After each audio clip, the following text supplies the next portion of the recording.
Nos últimos tempos, temos escutado muitas pessoas dizendo que precisamos de coragem para tomar algumas atitudes, para agir apesar do medo, né? Para enfrentar alguns desafios. E essa frase pode até ter um certo grau de verdade, mas só coragem não é o suficiente e eu quero te provar isso. Nós sabemos que, em alguns momentos, ter alguém por perto, de fato, nos dá uma coragem, né, para agir ali em algumas situações. Por exemplo, às vezes, né, a gente está passeando no shopping, em algum lugar, a gente vê uma pessoa famosa que a gente gosta e a gente quer ir lá falar com ela, né, tia, tá, tirar uma foto, pedir um autógrafo, e nos falta coragem. Mas se a gente estiver com um amigo ali por perto, alguém, ele vai te dar um empurrãozinho, você vai lá. Ou então, às vezes, né, para a galera solteira, para os jovens solteiros, falta ali coragem de chegar naquela menina, naquele rapaz, e aí você precisa de um amigo para chegar e falar, meu amigo, toma postura, vai lá. Ou então, nos falta coragem, talvez para fazer uma atividade física, acordar 5 horas da manhã nesse frio, e aí você fala, pô, sozinho eu não vou nem a pau. Mas com um amigo, ele te dá coragem, te dá um ânimo ali, e você vai junto. Não é verdade? Eu me lembro que, quando eu era criança, né, eu morava numa casa, num bairro que tinha um quintal bem grande. E, às vezes, eu estava brincando na rua com os colegas e, na hora que eu tinha que voltar para dentro de casa, tinha um percurso para percorrer ali, né, no quintal, e era um lugar escuro. Eu tinha medo de escuro. Então, eu precisava de alguém para me dar coragem para passar por aquele caminho. Então, eu ficava lá do portão gritando minha mãe até que ela aparecesse lá na frente para eu poder sair correndo, sem olhar para um lado, sem olhar para o outro, para conseguir atravessar e chegar dentro de casa. Então, nós sabemos que, em alguns momentos, uma pessoa pode sim nos dar alguma coragem para seguir em frente. Mas agora eu quero que você pense comigo em uma outra situação. Imagine que nós estamos todos em um sítio. Beleza? E nesse sítio tem uma piscina. E nessa piscina está você lá dentro. E aí do lado de fora tem uma criança que ela quer muito entrar nessa piscina. Ela está ali desesperada para entrar nessa piscina. Mas ela não sabe nadar. Ela não sabe a profundidade da piscina. Ela não vai conseguir se manter ali naquela água, né, sem que cause algum dano para ela. Daí o que acontece? Você vai e chama essa criança para ela pular na piscina. Você acha que essa criança vai pular? Pode até ser que uma ou outra pule, né? Porque tem algumas crianças aí que são mais ousadas, né? mais encorajadas. Mas a maioria delas não vão pular. Por quê? Porque você é um desconhecido para ela. Você não tem nenhum tipo de intimidade com ela. Agora, imagine que o pai ou a mãe dessa criança entrou na piscina. E aí o pai ou a mãe dessa criança chamou essa criança. Vem fulano, pula. O que você acha que vai acontecer nesse momento? Essa criança ela vai pular sem pensar 2 vezes. Por quê? Porque ela sabe que quem está ali dentro é alguém que ela confia, porque ela tem intimidade e isso gera nela uma segurança. Diante disso, falaremos hoje sobre esse tema que está aí. Intimidade para agir apesar do medo. E para isso, eu quero convidar você a olhar para a vida de Josué. Você pode abrir sua Bíblia lá no livro de Josué, capítulo 1, do verso 1 ao 9. Assim diz a palavra do Senhor. Depois da morte de Moisés, servo do Senhor, disse o Senhor a Josué, filho de Num, auxiliar de Moisés: Meu servo Moisés está morto. Agora, pois, você e todo este povo, preparem-se para atravessar o rio Jordão e entrar na terra que eu estou para dar aos israelitas. Como prometi a Moisés, todo lugar onde puserem os pés eu darei a vocês. Seu território se estenderá do deserto ao Líbano e do grande rio Eufrates, toda a terra dos hititas, até o grande mar no oeste. Ninguém conseguirá resistir a você todos os dias da sua vida. Assim como estive com Moisés, estarei com você. Nunca o deixarei, nunca o abandonarei.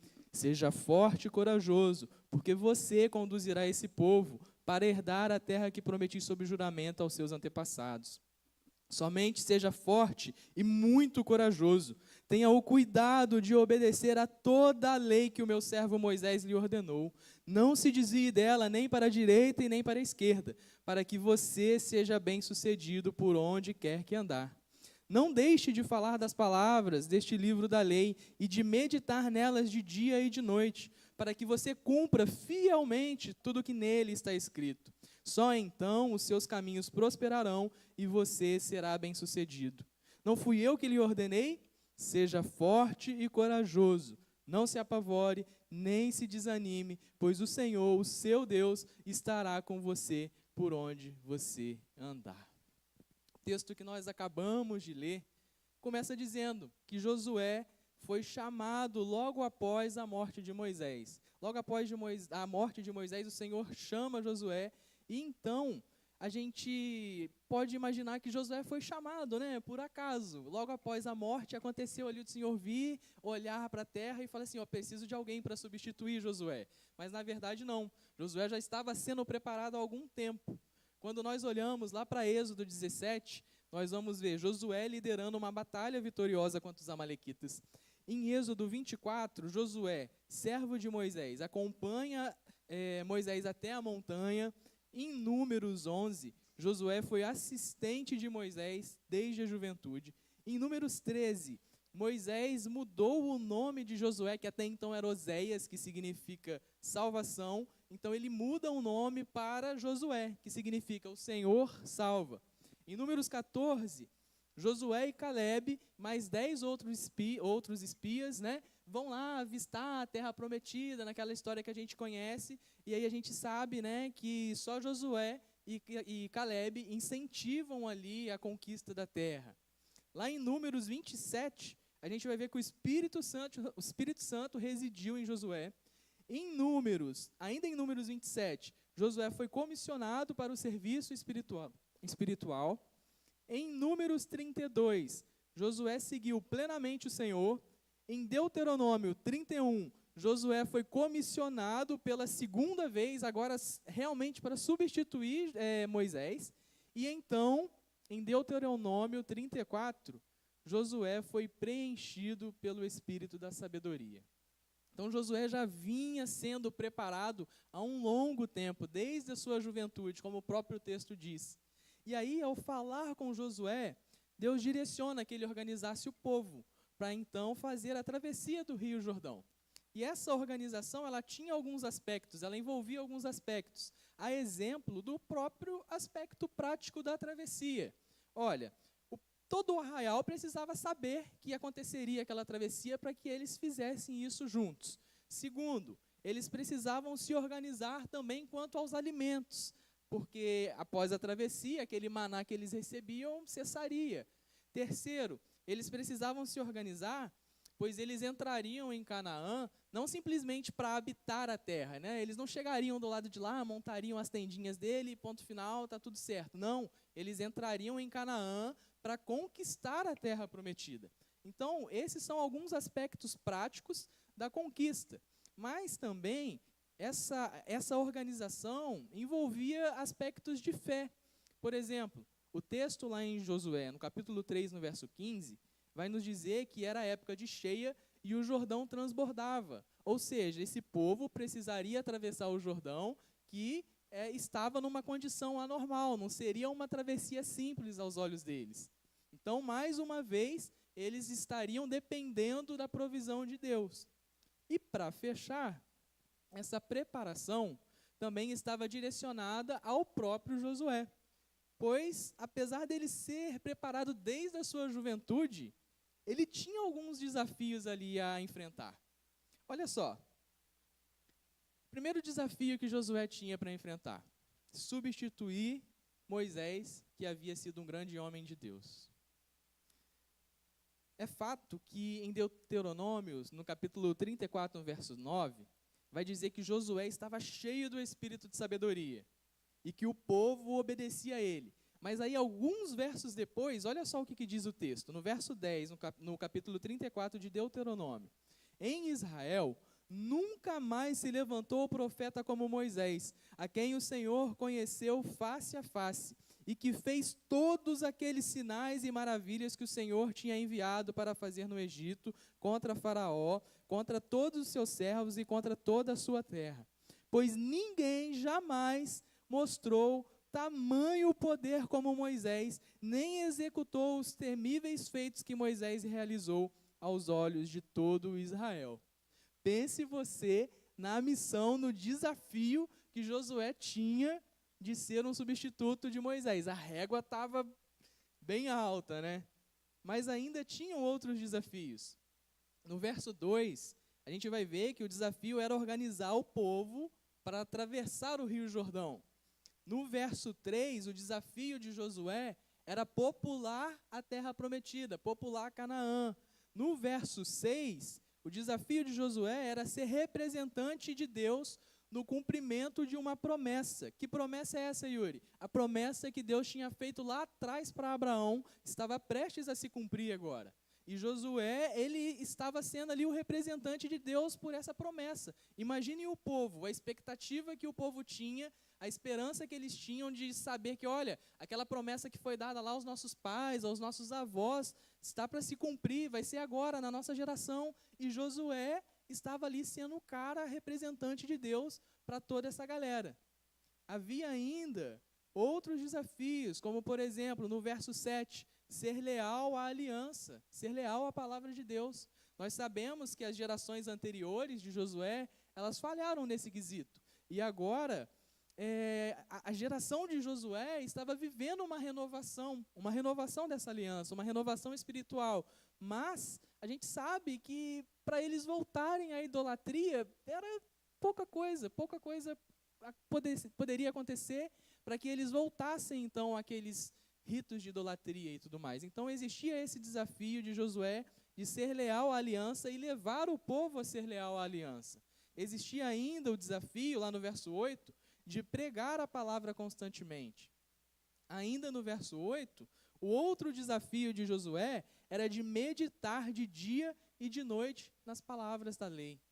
E meditar não é uma ação rasa. Meditar, como o mundo aí fora diz, é se concentrar, é acalmar a respiração, é se conectar com o seu eu interior, é isso tudo aí que o mundo aí fora diz, né? Mas a meditação da palavra de Deus era meditar realmente na palavra, estar ali conectado na palavra, ligado na palavra de dia e de noite, para que essa meditação gerasse a intimidade necessária, e a intimidade necessária resultasse, então, em fidelidade. Então, sabendo disso, antes da gente entrar nas aplicações desse texto, eu preciso esclarecer com vocês 2 pontos. O primeiro ponto é que o texto que nós lemos, ele não diz claramente que Josué estava com medo diante daquele desafio. Mas eu acabei de mostrar para vocês que Josué tinha ali desafios grandes a superar. Então, se isso não fosse uma verdade, o próprio Deus não diria, né? Seja forte e corajoso por 3 vezes. Ou, em outras versões, esforça-te e tem bom ânimo. Então, que fique claro para nós, existiam desafios a se superar.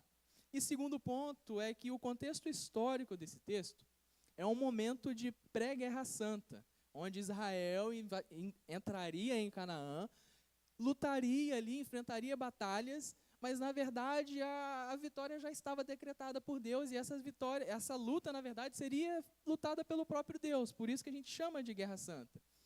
Para Israel, cabia simplesmente ser obediente, ser fiel à palavra, seguir ali, né, meditando na palavra de dia e noite, tendo essa intimidade com Deus, e para eles fazerem isso tudo para que eles não paralisassem na hora que chegassem diante da luta. Então, eles tendo essa intimidade, no momento que eles chegassem diante da luta, eles não estariam paralisados.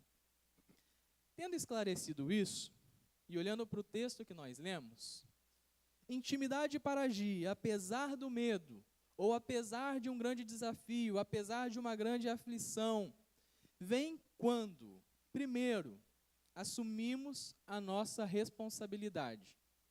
Intimidade para agir, apesar do medo, apesar das circunstâncias, apesar dos desafios, vem quando primeiro assumimos a nossa responsabilidade. Intimidade é uma via de mão dupla. Não tem como eu ter intimidade com uma pessoa se só eu estou me dispondo a isso, se só eu procuro, se só eu estou de um lado me esforçando. Não tem como, a conta não fecha. Então, nesse texto, o que nós vemos? Nós temos de um lado Deus entregando tudo de si, totalmente disposto. Como, Yuri? Como que Deus estava fazendo isso? Olha, primeiro, ele dá a promessa para o povo lá atrás, depois, ele dá o chamado para Josué, ele coloca Josué em prática, ele dá a direção para Josué, promete a sua presença em todo o tempo, falando, ei, eu nunca te deixarei, nunca te abandonarei. Então, de um lado, nós temos Deus entregando tudo. E qual que era o papel de Josué nessa construção? Assumir a sua responsabilidade. Qual que era a responsabilidade de Josué neste momento? Ter cuidado de obedecer toda a lei, não se desviar dela, não deixar de falar sobre ela, meditar constantemente e ser fiel à palavra de Deus. Será que nós temos meditado diariamente, dia e noite, na palavra de Deus? Será que quando nós estamos diante de um medo, diante de um desafio, o que vem primeiro à nossa cabeça? Será que são conselhos bíblicos? Será que são aplicações bíblicas? Será que são textos bíblicos? Ou será que são conselhos de influências? Conselhos de youtubers? Livros? Falas, clichês do tipo, eu posso, eu quero, eu consigo. E aí você vai, se enche daquilo e acaba se frustrando. Assuma a sua responsabilidade do desenvolvimento da sua intimidade com Deus. Segundo ponto, intimidade para agir, apesar do medo, vem quando nos recordamos da promessa da presença de Deus. Um tempo atrás, lá no seminário, em uma das ministrações que nós temos durante toda a semana, um pastor disse o seguinte, quando Deus aponta, ele paga a conta. O que ele quis dizer com isso, Yuri? Ele quis dizer que quando Deus chama, quando Ele comissiona, quando Ele te chama para algo, para um desafio, para uma missão, Ele vai contigo, Ele também te dá a solução. Ou não foi assim com Josué? A intimidade nos dá a certeza de que mesmo diante de um medo, mesmo diante de um grande desafio que você precisa superar, o nosso próprio Deus é e está conosco. Ele nunca vai nos deixar, nunca vai nos abandonar. Só a intimidade nos dá essa segurança, só a intimidade nos dá essa clareza, só a intimidade nos traz isso à memória. Então, segundo, devemos nos recordar da promessa da presença de Deus. Terceira lição, intimidade vem quando entendemos que força e coragem são solúveis. Força e coragem são solúveis. É verdade que Deus fala com Josué, seja forte e corajoso, tenha bom ânimo, esforça-te por 3 vezes. É verdade que Deus fala isso. Mas segundo Herschel Hobbes, um teólogo batista do século XX, ele fala o seguinte, Deus não estava apenas motivando Josué psicologicamente, mas fundamentando sua coragem na certeza da presença divina. A repetição ensina que coragem não é ausência de medo, mas agir com fé apesar do medo. Não é isso que nós acabamos de falar no tópico 2, na aplicação 2, que a intimidade nos dá certeza da presença?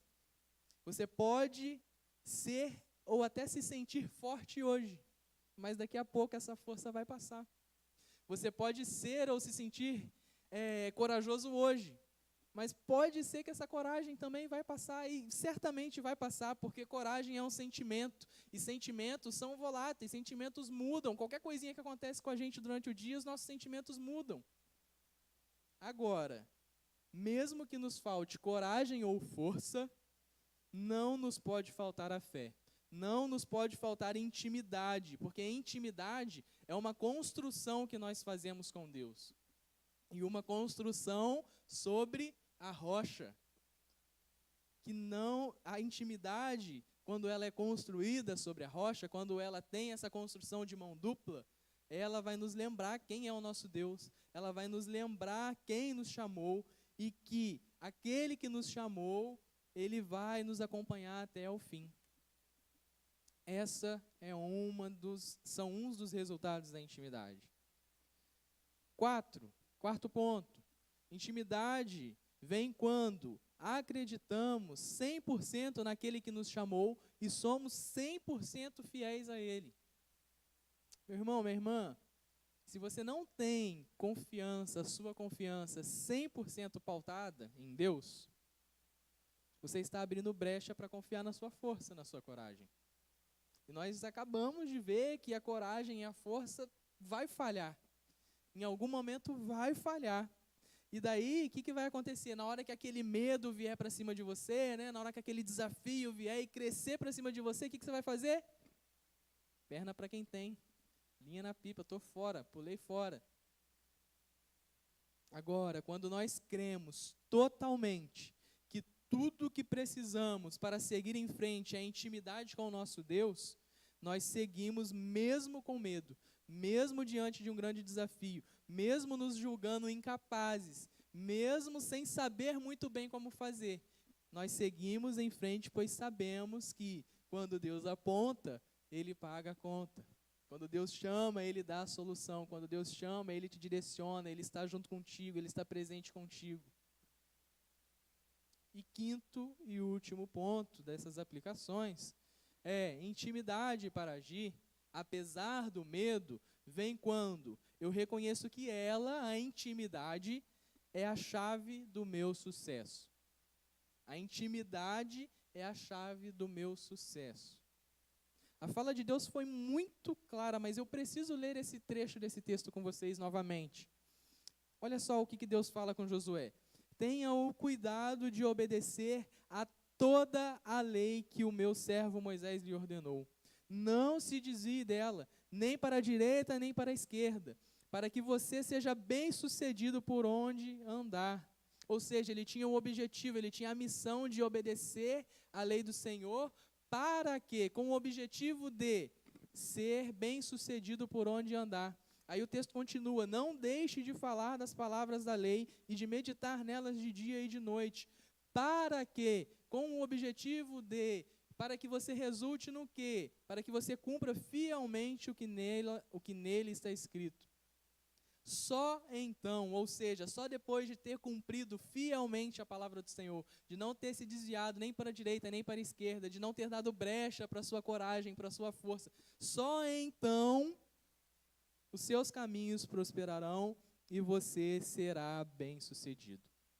Então, vocês podem estar se perguntando, Yuri, você está me dizendo que se eu for fiel à palavra de Deus, se eu fizer tudo certinho, se eu seguir ali todos os passos a passos, eu vou ser famoso como eu sempre quis, eu vou ser milionário como eu sempre quis, eu vou conquistar a casa dos meus sonhos, eu vou fazer a viagem que eu sempre sonhei. É isso que você está me dizendo, Yuri? Não. Não, porque isso é sinônimo de sucesso para o mundo. Mas na palavra de Deus, o que é sucesso? O texto nos apresenta que sucesso é cumprir fielmente tudo que está escrito na palavra. Esse é o sucesso da palavra de Deus. Quando nós chegarmos a esse ponto, daí sim poderemos dizer que tivemos sucesso em construir a nossa intimidade com Deus. Então temos aí 5 aplicações para que a gente construa a nossa intimidade com Deus, para que tenhamos ali, intimidade para agir apesar do medo. Primeiro, assumir a responsabilidade no desenvolvimento da nossa intimidade com Deus. Segundo, nos recordar da promessa da presença de Deus. Terceiro, entender que força e coragem são sentimentos volúveis. Quarto, acreditar 100% naquele que nos chamou e ser 100% fiéis a Ele. E quinto, reconhecer que intimidade é a chave do meu sucesso, do seu sucesso. E sucesso bíblico. Lembra daquela ilustração que eu fiz com vocês no começo dessa mensagem? Do pai, da criança, da piscina? Eu quero refazê-la com você agora. Só que agora, o pai é Deus. Eu e você somos a criança. E aí imagina que o pai está ali dentro da piscina. A piscina é o seu desafio. A piscina é o seu medo. A piscina é aquilo que você tem que enfrentar. E aí? Se o pai chamar pelo nosso nome? Será que nós temos intimidade para pular nos braços dele? Que o Senhor continue falando aos nossos corações, que Ele nos ajude a desenvolver essa intimidade, que Ele nos ajude, que Ele abra nossa mente, nosso coração, nos dê ousadia para assumir a nossa responsabilidade nesse papel de construção, e que essa intimidade seja construída sobre a rocha, que é o próprio Cristo, para no dia que vier a tempestade, no dia que vier o dia mau, a gente não seja abalado. Ou se a gente for, a gente não vacile na nossa fé. Quero orar com vocês. Pai querido, Pai amado, mais uma vez eu quero me colocar perante a Ti, colocar a nossa igreja, os nossos irmãos diante de Ti, Pai. A Tua palavra foi exposta, Pai, a Tua palavra foi levada, Pai querido, aos nossos corações sobre a intimidade para agir apesar do medo. Nós sabemos, Pai, que em muitos momentos nós queremos paralisar diante de situações porque nós deixamos de olhar para Ti, nós deixamos de ter intimidade contigo e queremos resolver tudo na força do nosso braço. Nós achamos que nós somos capazes de seguir sozinhos e por vezes nos frustramos, Pai. Mas nessa noite, Pai, que essa mensagem fixe ao nosso coração, que assim como o Senhor, nos dias que o Senhor estava prestes a subir ao céu, o Senhor falou com seus discípulos que mandaria o Teu Espírito para ensinar-lhes todas as coisas e lembrá-los de tudo aquilo que o Senhor estava ensinando, que assim aconteça com a gente também, Pai. Nos ajude a lembrar, Pai querido, das Tuas palavras, nos ajude a meditar na Tua palavra de dia e de noite, para que no momento, Pai querido, do medo, a gente possa ouvir o Senhor nos chamar e nos lançar aos Teus braços e seguir mesmo com medo, Pai. Pois nós sabemos que o Senhor está conosco, o Senhor nos guarda, o Senhor abre portas, o Senhor abre os caminhos, o Senhor nos dá a direção. E, Pai, que nós possamos agir e que nós possamos, Pai querido, ter esse sucesso bíblico que nós aprendemos ao ver na vida de Josué, mas que não seja, Pai querido, para a glória e honra do nosso nome, mas que seja para a glória do Teu nome. Isso é o que eu te peço, Pai. Em nome de Jesus. Amém. Amém.